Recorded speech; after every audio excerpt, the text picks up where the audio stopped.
जय हिंद। हमारे पड़ोसी दुश्मन देश पाकिस्तान का जिगरा वाला दोस्त अजरबैजान इन दिनों फिर से चर्चा में आ चुका है। दरअसल जब आप एक ऐसे आर्टिकल देखते हो जहां यह स्पष्ट कराया जा रहा है कि नागनो काराबाग के कई ऐसे लोग करीब 80% वहां से बाहर निकलता नजर आ रहा है। क्या है यूएन मिशन और इंडिया के कितना बड़ा भूमिका है, यकीनन आपको पता होना चाहिए। करीब एक सप्ताह पहले अजरबैजान की ओर से कुछ इस कदर ताकत झोंका गया, करीब 24 घंटे के अंदर ही नागनो के हर वो लोग वहाँ घुटने टेकने को मजबूर हो चुके थे। ऐसे विषय में उन लोगों की ओर से सरेंडर किया गया था। ये एक इतिहास रच देने योग्य का ताकत माना गया अजरबैजान की ओर से। और ऐसे विषय में आप देखते हो कि करीब 200 लोगों को मौत के मुंह में ठेल दिया गया था। कि पाकिस्तान का दोस्त अजरबैजान क्यों जीत कर भी हारता नजर आ रहा है और आर्मेनिया को हथियार क्यों देना चाहता है भारत या फिर देता है। ये कि आपको पता है कि अजरबैजान है पाकिस्तान का दोस्त और आर्मेनिया जो कि उनका दुश्मन, अब दुश्मन का दुश्मन दोस्त हो जाता है। इसीलिए इंडिया बेहद हद तक चाहता है कि आर्मेनिया को वो डिफेंस समझौता जरूर करवा ले और ऐसे विषय में कुछ ना कुछ डिफेंस से उनको जोड़ के रखा जाए। यहाँ आप नक्शे में देखते हो कि ये है आर्मेनिया जिसे आप यहाँ देखते हो और अजरबैजान यहाँ पे, जो यहाँ आपको एक छोटा सा इलाका दिखता है नागोनो, इसी के ऊपर बरसों से इन दोनों के बीच में वार चलता रहा है और ऐसे विषय में ये पुनः एक बार उसके ऊपर अपना कब्जा कर चुका है। लेकिन इन दिनों क्या होता है कि बीते अभी कुछ स्टेप पहले आपने देखा कि 80% का मैंने बात किया, वही है मामला कि आखिर वहाँ पे जीतने के बाद वो लोग क्या इनसे नाखुश है क्या, क्यों वो लोग वहाँ से छोड़ के बाहर जाने लगे हैं और वो लोग आर्मेनिया क्यों जा रहे हैं, आर्मेनिया का क्या सपोर्ट है, क्या आर्मेनिया उसे नहीं कब्जाना चाहते हैं। देखो यकीनन आपको ये पता होना चाहिए कि ये है आर्मेनिया के पीएम और इनका मानना है कि भाई साहब नागोनो में जितने भी लोग हैं सब इन्हीं के जात पात के हैं। ऐसे में इनके ओर से फुल्ली सपोर्ट रहता है, यानी 100% सपोर्ट देने के लिए ये हमेशा खड़ा रहते हैं। ऐसे विषय में आपको यह भी समझना चाहिए कि ये यहाँ आपको देखने को मिलता है कि आर्टिकल लाइनों में कि ये उनका स्वागत करने के लिए खड़े हैं, दोनों हाथ फैला के, ये अपने भाई बहनों की तरह उन्हें मानते हैं। लेकिन कहीं ना कहीं आपको नक्शा के तहत ये भी समझना पड़ेगा, एक छोटा सा इलाका है और इंटरनेशनल मामले में अगर देखा जाए अंतर्राष्ट्रीय स्तर पर तो ये अजरबैजान का ही हिस्सा बरसों पहले से माना जाता है। लेकिन कहीं ना कहीं उनके अंतर्गत होने के बावजूद भी अजरबैजान को इनसे लड़ना पड़ रहा था, क्योंकि आर्मेनिया का इनके ऊपर सपोर्ट होना ये कहीं ना कहीं दर्शाता था कि आर्मेनिया और अजरबैजान के बीच हमेशा से वार कायम रहेगा। लेकिन इन दिनों एक तरह से बोलो कि पूरा तरह से पलट चुका है और 2024 में आपको एक अलग रूप यहाँ देखने को मिलेगा। लेकिन चीज़ें कहाँ से बढ़ती हैं और कहाँ जाके ख़त्म होगी ये एक अलग सोच को दर्शाता है। लेकिन आर्मेनिया का अगर आप देखें तो वहाँ का बच्चा यही चाहता है कि नागोनो जो कि उन्हीं लोगों के पूर्वजों की एक तरह से संबंध जोड़ा हुआ, इन्हीं लोगों का भाई बहन है, ऐसा कुछ इन लोगों का मानना है। लेकिन इनको ये भी समझना चाहिए आर्मेनिया के करीब 28 लाख का ये आबादी वाला क्षेत्र है, कोई इतना बड़ा दिग्गज देश तो है नहीं जो इतने लोगों को संभाल पाएंगे। और हम अगर नागोनो की बात करें तो वहाँ करीब 1,20,000 समथिंग कुछ लोग हैं, उसमें से करीब 1 लाख से ज़्यादा लोग इनके यहाँ पे आ रहे हैं। अब ये एडजस्ट कैसे करेंगे, कैसे रखेंगे, ये भी एक बड़ा प्रश्न आ जाता है। आप अपनी राय अवश्य इसके ऊपर दे सकते हो।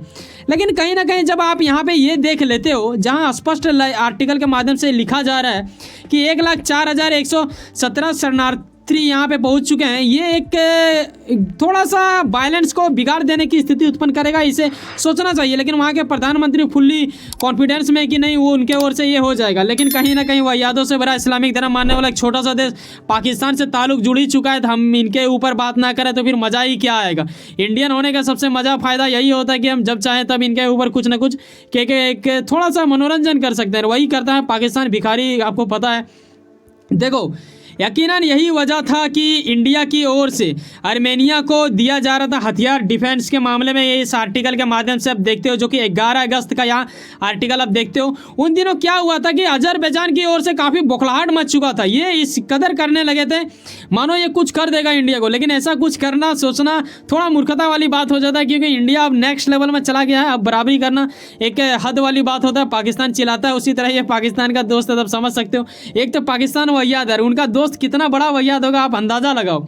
ऐसे में रॉकेट लॉन्चर की बात की गई थी जो कि यकीनन इंडिया की ओर से इन्हें डायरेक्ट इग्नोर कर दिया गया कि बेटा तू तो भोको, वो अजरबैजान हमसे कुछ भी बोले ठीक है, लेकिन आर्मेनिया हमसे लेना चाहेगा हथियार तो हम लोग देंगे, इस पर कोई शक वाली बात नहीं यार। इसे समझना चाहिए ना। इनका नाम है इल्हान, ये दरअसल वहाँ के राष्ट्रपति हैं और ये बंदा खुद लेता है तुर्की से ड्रोन और उसके ऊपर गिराता है बम बारिश और उसके बाद ये खुद को मतलब बोलता है ताकतवर। लेकिन एक बात बताएं आपको, आर्मेनिया का पूरे विश्व में एक मतलब पहचान है, वो ये है कि घुसपैठिए तरीका से किसी के ऊपर अगर वार करना हो ना तो कोई आके इनसे सीखे, क्योंकि इनके यहाँ पे वो गुणवत्ता एकदम कूट कूट के डाला हुआ है। ये एक गजब वाली स्थिति होता है। खास करके अमेरिका और रूस की ओर से इन दोनों को समझौता अक्सर करवा दिया जाता था, लेकिन इन दोनों वो थेतर है ना, यानी मतलब क्या ही बोलेंगे, इन लोगों को बातें समझ में नहीं आता।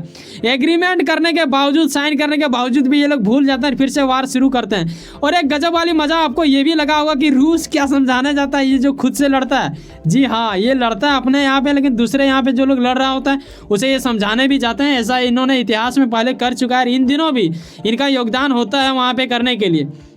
मन में प्रश्न ये अवश्य आ रहा होगा आपके कि सर ऐसा क्यों हुआ कि नागोर्नो काराबाग में जब इन्होंने कब्जा कर लिया, जैसे कि बीते सप्ताह आप बता रहे हो, ऐसे विषय में अब तो उनका हित हो गया वहाँ पे। वो लोग तो ये भी कह रहे हैं, जी हाँ, आर्मेनिया के खिलाफ चलने वाले अजरबैजान की गवर्नमेंट का कहना है कि भाई साहब देखो, मैंने तुम्हें कब्जा नहीं किया है, दरअसल तुम लोग मेरा ही हिस्सा है, और अब जब कब्जा करने का ही नाम दे रहे हो दो, लेकिन तुम जिस तरह बाकी जनता है उसी प्रकार तुम लोग भी रहोगे और तुम्हें भी हम उस कदर ही मानेंगे। लेकिन जो नागोर्नो के लोग हैं उनका कहना है कि जी नहीं, ये लोग ना जमीन का भूखा है, ये लोग आगे और धीरे धीरे मतलब अपना क्षेत्रफल फैलाने की कोशिश करेगा और आर्मेनिया की ओर भी बढ़ते जाएगा। और यही विश्वास और यही डर इन्हें खींच के ले जाता है आर्मेनिया की ओर, और ये अजरबैजान को छोड़ के आर्मेनिया की ओर जाने लगता है। क्योंकि आपको पता है कि नागोर्नो काराबाग पे उनका कब्जा हो गया, तो अब इनका घर ना रहा ना ठिकाना। तो इनके अब पूर्वज जो वर्षों पहले से माना जाता है कि उन्हीं लोगों का मतलब एक तरह से संबंध जुड़ा हुआ है, तो ये वहाँ जाने लगे। ऐसे में आप देखते हो कि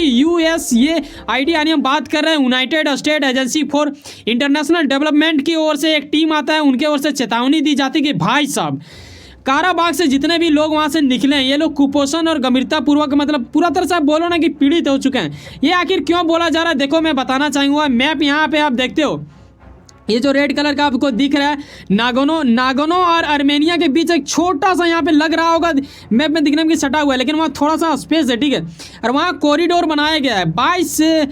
2022 में ऐसा कुछ हुआ था, मैं यहाँ पे लगाया भी हूँ। हाँ, यहाँ पे आप देखते हो उस टाइम क्या होता है कि आर्मेनिया की ओर से एक वहाँ पे लाचिन नाम का कॉरिडोर है, वहाँ सैन्य चौकी लगा दिया जाता है, जहाँ से क्या होता है कि ये लोग अपने ज़रूरत के चीज़ों को जो पोषण इन्हें दे सकते हैं। देखो, कोई भी देश दूसरे देश से व्यापार करता है तभी जाके वो हर चीज़ को पा सकता है। अपने ही देश में आप कितना ही चीज़ को उगा लोगे या फिर रख लोगे, ठीक है, ज़रूरत तो पड़ता है। तो ऐसे में कहीं ना कहीं उन्हें वो चीज़ नहीं मिल पा रहा था, यही वजह रहा कि वो लोग आज कुपोषण का भी शिकार हो चुका है। और अब तो इनकी स्थिति इतना खराब हो चुका है कि आर्मेनिया भी इसके ऊपर ये कर चुका है। कहीं ना कहीं ये थोड़ा गजब वाली हो गया। UN की ओर से भी बोला गया है कि वहाँ पे ऐसा कुछ होगा, वो अपने टीम को वहाँ भेजने वाले हैं। यहाँ आप देखते हो कि ये लोग ना खुद को एक अलग देश मानता था, ना ये आर्मेनिया की ओर बढ़ना चाहता था ना अजरबैजान की ओर, ये खुद को अपना देश छोटा सा मान रहा था। और ऐसे में उनकी अपनी सरकार भी था, लेकिन भाई साहब इन लोगों ने सरेंडर कर लिया है, पूरा तरह से अब कब्जा हो चुका है। और वैसे भी इंटरनेशनल मामले में देखा जाए ना तो अजरबैजान का ही हिस्सा माना जाता है। UN का बात रहा तो ये मिशन भेजने की बात कर रहे हैं। अब देखने वाली बात होगा कि इनका मिशन कब जाता है, क्या होता है, क्या स्टेटमेंट आता है। क्योंकि आपको पता है कि इन दिनों UN का जनरल असेंबली चल रहा है, ऐसे में कई सारे देश वहाँ शामिल होते हैं। इनके यहाँ के भी लोग गए थे और इनका भी कहना है कि जाइए वहाँ पे जाके देखें, ताकि आपको पता चलेगा कि कैसे क्या हो रहा है, ठीक है। और रही बात इन अजरबैजान की ओर से नागोर्नो के वासियों को ये बोलना, और जो कि खुद को मानते हैं कि वो आर्मेनिया के ही पूर्वजों से आए हुए हैं और उन्हीं लोग के जात पात से हैं, ऐसे में उनका कहना है कि भाई साहब, आर्मेनिया का अधिकारियों का कहना है कि ये लोग ना प्रोपागेंडा फैला रहे हैं, ठीक है, और ये एक तरह से फर्जी है, एक मतलब झूठा चीज़ को दर्शा रहा, वादा कर रहा है, लेकिन ये कुछ होने वाला नहीं है। रही बात इनका समझौता का, तो इनके पास कोई भी समझौता करे, लेकिन ये लोग तोड़ने में महारत हासिल किए हुए, कोई गारंटी नहीं है कि अभी इन्होंने कब्जा कर लिया तो यही चलेगा, अब राज करेगा। हो सकता है आने वाले दिनों में आर्मेनिया फिर से इसके ऊपर अटैक करे, और वैसे भी ये इंडिया से काफ़ी ज़्यादा हथियार ले रहा, बाकी देशों से भी लेगा। इनके पास जिस दिन भी ताकत आ जाएगा ये पूरा तरह से ताकत झोंक देगा, ऐसे में कोई शक वाली बात नहीं है। सवाल ये है कि आर्मेनिया को ये भी समझना चाहिए कि तुम्हारा आबादी मात्र 28 लाख है, ऐसे में 1,20,000 इन लोग है ही, इनके ओर से कब्जा भी किया गया, लेकिन ये सब तुम्हारे ही पास जा रहा है, तुम अब एडजस्ट कैसे करोगे, ये एक गजब वाली बात होगा। और अजरबैजान क्या करेगा, जो कि पाकिस्तान का दोस्त है, देखने वाली बात होगा। यहाँ पे इंडिया का मौज ही मौज है, क्योंकि हमारे दुश्मन के दोस्त मतलब पूरा तरह से घिरता नजर आ रहा है। वैसे सुनो ना कहीं कुछ ना कुछ काम करते होंगे, किरण अपने काम के प्रति काफी ज्यादा उम्मीद रखते होंगे, किरण आपका मेहनत आपका मंदिर बनकर मिला। वैसे सुनो ना सब्सक्राइब कर low power of channel, sir जुड़े रहो मुझसे। चलो मिलते हैं किसी नेक्स्ट वीडियो में। जाने से पहले एक बात ख्याल रखना भाई साहब, जब आप 7, 8, 9, 10 मिनट हमारे साथ समय बिताते हो कहीं ना कहीं एक लगाव बंदा सब्सक्राइब जो बिल्कुल फ्री होता है, एक सब्सक्राइब आपको अंदाजा नहीं है कि हमारे लिए वो कितना बड़ा मायने वाला बात रखता है। किरण करके जाए।